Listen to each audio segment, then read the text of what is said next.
Friends, ఈరోజు market opening నుంచి 1 hour అయితే ఫాల్ అయింది. బట్ అక్కడి నుంచి మాత్రం స్ట్రాంగ్ రికవరీ అయితే ఈరోజు మార్కెట్లో అయితే కనిపించింది.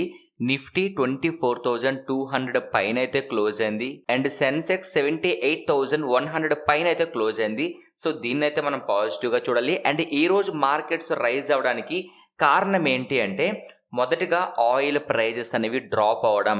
క్రూడ్ ఆయిల్ $90 దగ్గర వరకు అయితే ఫాల్ అయిందండి. సో ఇది పాజిటివ్ కాబట్టి ఈరోజు మార్కెట్ పాజిటివ్గా రియాక్ట్ అయింది. మరి క్రూడ్ ఆయిల్ ఫాల్ అయితే ఎందుకు పాజిటివ్ అంటే, ఆయిల్ ఇంపోర్ట్ కాస్ట్లు అనేవి తగ్గుతాయి, ఎక్స్పెన్సెస్ అనేవి తగ్గుతాయి అండ్ కంపెనీస్ యొక్క ప్రాఫిట్స్ పెరుగుతాయి కాబట్టి ఇది positive. And second one, global markets అనేవి పాజిటివ్గా రియాక్ట్ అవ్వడం వలన ఇన్వెస్టర్స్ యొక్క కాన్ఫిడెన్స్ కూడా పెరిగింది.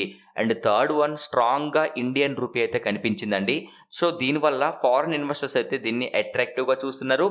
హయ్యర్ ఇన్వెస్ట్మెంట్స్ అనేవి మన ఇండియన్ మార్కెట్లో అయితే చేయడానికి పాసిబిలిటీ ఉంది కాబట్టి ఈరోజు మార్కెట్ పాజిటివ్గా రియాక్ట్ అయింది. And final one, bond deals అనేవి డిక్లైన్ అవ్వడం. బాండ్ డీల్స్ డిక్లైన్ అయితే ఏమవుతుంది అంటే, ఇంట్రెస్ట్ రేట్స్ అనేవి లోయర్లో ఉండే అవకాశాలు ఉంటాయి కాబట్టి ఇది మన స్టాక్ మార్కెట్కి పాజిటివ్ కాబట్టి ఈరోజు మార్కెట్ అయితే పాజిటివ్గా అయితే రియాక్ట్ అయింది. ఇక ఈరోజు రైజ్ అయిన సెక్టార్స్ ఏంటనేది చూసుకుంటే, ఏవియేషన్ సెక్టార్ అండి. ఈ సెక్టార్ పెరగడానికి మెయిన్ రీజన్ ఇండిగో డిమాండ్ పెరగడం, ప్రాఫిట్స్ కూడా పెరిగాయి. సో దీనివల్ల ఇది positive. And capital goods sector కూడా రైజ్ అయింది. ఎందుకు అంటే, ఇన్ఫ్రా అండ్ కన్స్ట్రక్షన్ అనేది బూమ్ అవడం వలన ఇది పాజిటివ్. అండ్ ఆటో సెక్టార్ కూడా పెరిగింది, స్ట్రాంగ్ వెహికల్ సేల్స్ గ్రోత్ అనేది కనిపించింది. సో దీనివలన ఇది పాజిటివ్. అండ్ బ్యాంకింగ్ సెక్టార్ పెరిగింది అండ్ ఐటీ సెక్టార్ కూడా పెరిగింది కాబట్టి దీన్ని మనం పాజిటివ్గా చూడాలి.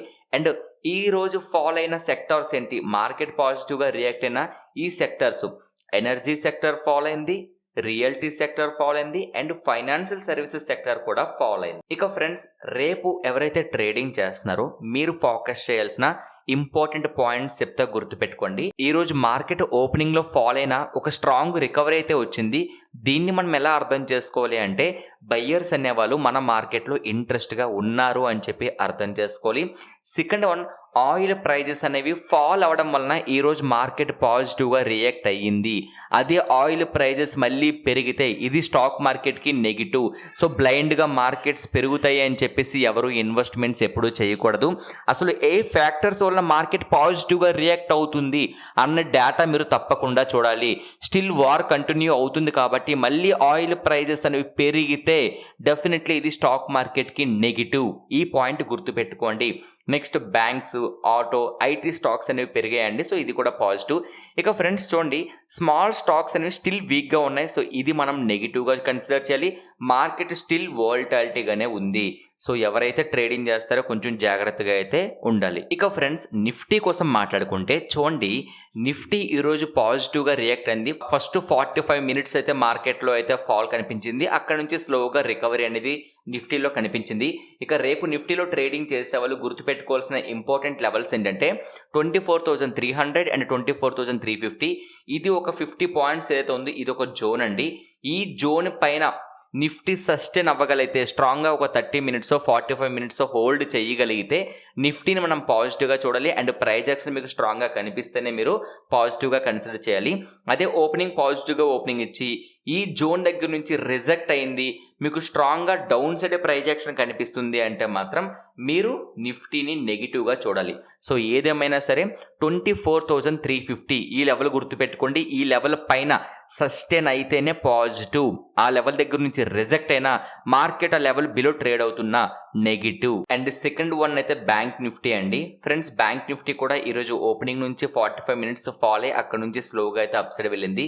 ఇక బ్యాంక్ నిఫ్టీలో మనం ఫోకస్ చేయాల్సిన ఇంపార్టెంట్ లెవెల్స్ ఏంటంటే, ప్రెజెంట్ 57,000 రేంజ్లో క్లోజ్ అయింది కదా. చూడండి ఫ్రెండ్స్, ఓపెనింగ్ నుంచి పాజిటివ్గా అప్ సైడ్ వెళ్తూ ఉంటే 57,330 లెవెల్ అయితే చాలా ఇంపార్టెంట్ లెవెల్ అండి. ఈ లెవెల్ పైన బ్యాంక్ నిఫ్టీ సస్టైన్ అవ్వగలిగితే పాజిటివ్. అదే ఈ లెవెల్ దగ్గర నుంచి రివర్సల్ అయితే, అంటే రెసిస్టెన్సీని ఫేస్ చేసి రిజెక్ట్ అయితే మాత్రం మనము నెగిటివ్గా అయితే బ్యాంక్ నిఫ్టీని చూడాల్సి ఉంటుంది. So 57,330 above positive. అదే 57,330 బిలో ట్రేడ్ అవుతుంది అంటే మాత్రం మనము నెగిటివ్గా అయితే బ్యాంక్ నిఫ్టీని చూస్తాం. సో ఈ ఇంపార్టెంట్ లెవెల్స్ చూసుకుని చాలా జాగ్రత్తగా మీరు ట్రేడ్ చేసుకోవాలి. అండ్ ఫ్రెండ్స్, నేనైతే సెబీ రిజిస్టర్డ్ అనలిస్ట్ అయితే కాదు. ఈ వీడియో కంప్లీట్గా ఎడ్యుకేషన్ పర్పస్ మాత్రమే. మీరు ఏ స్టాక్స్ అవ్వచ్చు, లేదంటే ఇండెక్స్లు అవ్వచ్చు, దేన్ని కూడా బై సెల్ రికమెండేషన్లా తీసుకోకూడదు. మీరు దేనిలో ట్రేడింగ్ కానీ ఇన్వెస్ట్మెంట్ కానీ చేయాలనుకున్నా సరే మీ ఫైనాన్షియల్ అడ్వైజర్ సలహా తీసుకునే మీరు చేయాల్సి ఉంటుంది. అండ్ ఫ్రెండ్స్, ఇలాంటి వీడియోస్ అనేవి కంటిన్యూ చేయడానికి ప్రతి ఒక్కరూ మన ఛానల్ని లైక్ చేసి మన ఛానల్కి సబ్స్క్రైబ్ చేసి రెగ్యులర్గా ఫాలో అవడానికి ప్రయత్నించండి. ఇప్పుడు మనం ఒక ఇంపార్టెంట్ స్టాక్ కోసం అయితే మాట్లాడదాం. అదే వడాఫోన్ ఐడియా అండి. యాక్చువల్గా ఈ కంపెనీ రిలేటెడ్గా ఒక అప్డేట్ ఉంది. అదేంటంటే హెచ్డిఎఫ్సి సెక్యూరిటీస్ వాళ్ళు ఈ స్టాక్ని అయితే పాజిటివ్గా చూస్తున్నారు. వాళ్ళు ఎందుకు పాజిటివ్గా చూస్తున్నారు, అసలు వాళ్ళు ఏం చెప్తున్నారు అనేది ఇప్పుడు మనం ఒకసారి అయితే చూద్దాం. చూడండి ఫ్రెండ్స్, ముందుగా వడాఫోన్ ఐడియా పాజిటివ్స్ మనం చూసుకుంటే ఈ కంపెనీకి గవర్నమెంట్ సపోర్ట్ అయితే ఉందండి. గవర్నమెంట్ సపోర్ట్ ఉంది, ఏజియర్ డ్యూస్ రిలీఫ్ అయితే ఉంది, అండ్ పేమెంట్ ప్రెజర్ అనేది తగ్గింది, అండ్ క్యాష్ ఫ్లో కూడా ఇంప్రూవ్ అయింది. సో ఇవన్నీ పాజిటివ్సే కదా. నార్మల్గా చూడండి, ఏజియర్ డ్యూస్ రిలీఫ్ లేకపోతే నెగిటివ్, పేమెంట్స్ ప్రెజర్ ఉంటే కంపెనీ పైన డెఫినెట్లీ అది నెగిటివ్, క్యాష్ ఫ్లో కూడా వీక్గా ఉంటే అది కూడా నెగిటివే. కానీ ఇక్కడ మనకి పాజిటివ్గా అయితే కనిపిస్తున్నాయి. Second one, balance sheet support చూసుకుంటే వీళ్ళు డెట్ టు ఈక్విటీ అయితే కన్వర్జేషన్ చేస్తారండి. సో ఇది పాజిటివ్. దీనివల్ల ఏమైంది, అప్పు బర్డెన్ అనేది తగ్గింది. సో ఇది కూడా పాజిటివ్. అండ్ నెక్స్ట్ వన్ చూడండి, బిగ్ ఎక్స్పెన్షన్ అయితే వీళ్ళు ప్లాన్ చేస్తున్నారండి. 50,000 to 55,000 crores ఇన్వెస్ట్మెంట్ అనేది నెక్స్ట్ 3 yearsలో వీళ్ళు ప్లాన్ చేస్తున్నారు. ఇది పాజిటివ్గా మనం కన్సిడర్ చేయాలి. 4G నెట్వర్క్ని అప్గ్రేడ్ చేస్తున్నారు, 5G సర్వీసెస్ వీళ్ళు లాంచ్ చేస్తున్నారు, నెట్వర్క్ క్వాలిటీ కూడా ఇంప్రూవ్ చేస్తున్నారు, అండ్ కస్టమర్స్, రిటైనింగ్ కస్టమర్స్ అయితే ఇంక్రీజ్ అవుతున్నారు అనేది వీళ్ళు చెప్తున్నారు. ఇక రీసెంట్ పర్ఫార్మెన్స్ మనం చూసుకున్నా సరే స్ట్రాంగ్ క్వార్టర్లీ రిజల్ట్స్ ఉన్నాయి. ARPU, average revenue per unit increase అయింది, డేటా యూసేజ్ కూడా పెరిగింది, టారిఫ్ రేట్స్ హైక్ కూడా ఈ కంపెనీ పాయింట్ ఆఫ్ వ్యూలో పాజిటివ్గా మనం చూడాలి. ఇక హెచ్డిఎఫ్సి సెక్యూరిటీస్ వాళ్ళు చెప్తుంది ఏంటి అంటే హై రిస్క్ ఇన్వెస్టర్స్ మాత్రమే ఈ స్టాక్ పైన ఫోకస్ చేయండి, సేఫ్ ఇన్వెస్టర్స్ ఎవరైతే ఉన్నారో వాళ్ళు మాత్రం ఎంట్రీ తీసుకోవద్దు, ఇది ఓన్లీ రిస్క్ తీసుకునే క్యాపబిలిటీ ఎవరైతే ఉన్నారో వాళ్ళకి మాత్రమే అని చెప్పి క్లియర్గా చెప్తున్నారు. ఇక ఈ కంపెనీలో ఉన్న మేజర్ రిస్క్లు ఏంటనే చూసుకుంటే చూడండి, హెవీ కాంపిటీషన్ అండి. జియో నుంచి వీళ్ళకి చాలా కాంపిటీషన్ అయితే ఉంది, మార్కెట్ షేర్ అనేది డిక్లైన్ అవుతుంది, కస్టమర్స్ అనేవాళ్ళు స్విచ్చింగ్ అవుతున్నారు, అంటే వేరే నెట్వర్క్కి చేంజ్ అయిపోతున్నారు, లో revenue per customer and tariff hikes. ఇది ఒకవేళ టెంపరీ అనుకోండి, డెఫినెట్లీ ఇది నెగిటివ్గా కన్సిడర్ చేయాలండి. వీక్ గ్రోత్ అనేది చాలా వీక్గా అయితే ఉంది. అండ్ నెక్స్ట్ మనం చూసుకుంటే డెట్ ప్రాబ్లం అండి. మెయిన్ ఏ కంపెనీకైనా సరే అప్పు ఉంది అంటే దాన్ని మనం నెగిటివ్గానే కన్సిడర్ చేయాలి. చూడండి, హెవీ లోన్స్ ఉన్నాయండి, కంపెనీకి చాలా లోన్స్ ఉన్నాయి, ఏజియర్ డ్యూస్ అయితే పెండింగ్ ఉన్నాయి. ప్రెజెంట్ రిలీఫ్ ఉండొచ్చు, బట్ స్టిల్ పెండింగ్ అయితే ఉన్నాయి. స్పెక్ట్రమ్ పేమెంట్స్ కూడా పెండింగ్ ఉన్నాయి. ఫ్యూచర్ ఫైనాన్షియల్ ప్రెజర్ అనేది పాసిబుల్ అయితే ఉంది. సో ఇవన్నీ కూడా నెగిటివ్స్ అనమాట. అండ్ ఫండింగ్ డిలే రిస్క్ చూడండి, వీళ్ళకి లోన్స్ అనేవి అప్రూవల్ అయితే రావట్లేదండి, రిజెక్ట్ అవుతూనే ఉన్నాయి. ఎక్స్పెన్షన్ ప్లాన్స్ ఏవైతే ఉన్నాయో అవి డిలే అవుతున్నాయి. 4G 5G రోల్అవుట్స్ చాలా స్లోగా ఉంది, కస్టమర్స్ ఈ నెట్వర్క్ నుంచి వెళ్ళిపోతున్నారు. సో దీన్ని కూడా మనము నెగిటివ్గానే చూడాలి.